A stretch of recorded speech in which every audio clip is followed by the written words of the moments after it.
ఒకానొకప్పుడు లక్ష్మయ్య అనే వ్యక్తి ఉండేవాడు. లక్ష్మయ్య తన భార్య, సంవత్సరం వయసున్న కుమార్తెలతో కలిసి ఒక ఊళ్ళో నివసించేవాడు. తన కూతురికి ఇందుమతి అని పేరు పెట్టుకుంటాడు. వారి ఊరి చివర ఒక మంత్రగత్తె ఉండేది. ఆ మంత్రగత్తె తన ఇంటి ఆవరణలో రకరకాల మొక్కలు పెంచేది. ఆమె పెంచిన మొక్కలన్నీ కూడా చాలా అరుదైనవి, అద్భుత గుణాలున్నవి. ఓ రోజు లక్ష్మయ్య భార్య మంత్రగత్తె పెంచిన మొక్కల్లోని ఒక అందమైన పువ్వుని చూసి లక్ష్మయ్యను కోసుకురమ్మని అడుగుతుంది. ఆ పువ్వు ఇవ్వడానికి మంత్రగత్తె ఒప్పుకోదు, వద్దు అని లక్ష్మయ్య తన భార్యకు నచ్చచెప్పుతాడు. ఒక్క పువ్వు కోస్తే ఏమీ అవ్వదు, నాకు అదే పువ్వు కావాలి అని ఆమె పట్టుబడుతుంది.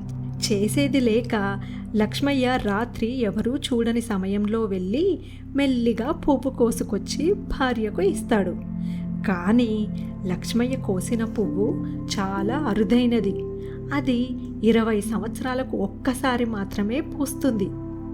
మంత్రగత్తెకు లక్ష్మయ్య పువ్వు కోసిన సంగతి తెలిసిపోతుంది. తను ఎన్నో ఏళ్లుగా ఎదురు చూస్తున్న పువ్వును తనకు దక్కకుండా చేశాడన్న కోపంతో లక్ష్మయ్య కూతురు కూడా అతనికి దక్కకూడదని ఎత్తుకొచ్చేస్తుంది మంత్రగత్తె. ఇందుమతిని ఎవ్వరికంటా పడకుండా ఒక అడవిలోని ఒంటి స్తంభం మేడలో ఉంచుతుంది. మంత్రగత్తె మాత్రమే అప్పుడప్పుడు వస్తూ ఇందుమతికి ఆహారం సమకూర్చి వెళ్ళేది. కానీ ఇందుమతిని ఏనాడు ఆ మేడ దాటి బయటకు రానిచ్చేది కాదు. ఇందుమతి మంత్రగత్తెను తప్ప ఏనాడు బయటి ప్రపంచం చూసి ఎరుగదు. ఇందుమతి పెరిగి పెద్దదవుతుంది. ఇందుమతి జుట్టు కూడా విపరీతంగా పెరుగుతూ వచ్చి చివరకు ఆమె ఉంటున్న మేడంత పొడవు పెరుగుతుంది. ఒంటరిగా ఉండే ఇందుమతి కాలక్షేపానికి పాటలు పాడుతూ ఉండేది. ఆమె గొంతు చాలా మధురంగా ఉండేది. ఓ రోజు ఇందుమతి నివసిస్తున్న అడవిలోకి ఒక రాజకుమారుడు వేటకు వస్తాడు. జంతువులను వేటాడుతూ అడవిలో దారి తప్పిన అతను అటూ ఇటూ తిరుగుతుంటాడు. ఆ సమయంలో రాజకుమారుడికి ఒక మధురమైన గానం వినిపిస్తుంది.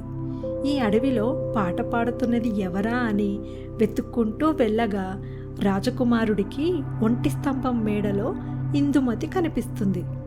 మొదటిసారి మంత్రగత్తెను కాకుండా వేరొక మనిషిని చూసిన ఇందుమతి చాలా సంతోషపడుతుంది. మేడ కిటికీలో నుండి తన జుట్టుని జారవిడిచి తన జుట్టు సహాయంతో పైకి రమ్మని రాజకుమారుడికి చెప్తుంది. మెల్లిగా జుట్టు సహాయంతో పైకి వెళ్ళిన రాజకుమారుడు ఇందుమతిని ఇక్కడ ఒంటరిగా ఎందుకున్నావని అడుగుతాడు. తనను చిన్నప్పటి నుండి ఈ మేడలో మంత్రగత్తె బంధించిందని వివరిస్తుంది ఇందుమతి.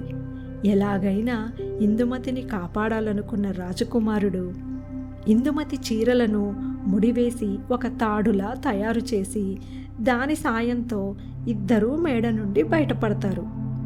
ఇందుమతి చెప్పిన ఆనవాళ్లతో తన రాజ్యంలోని సైన్యంతో వెతికించి ఇందుమతి తల్లిదండ్రులను కనిపెడతాడు. ఎంతో సౌందర్యవతి అయిన ఇందుమతిని రాజకుమారుడు వివాహం చేసుకొని సంతోషంగా జీవిస్తారు.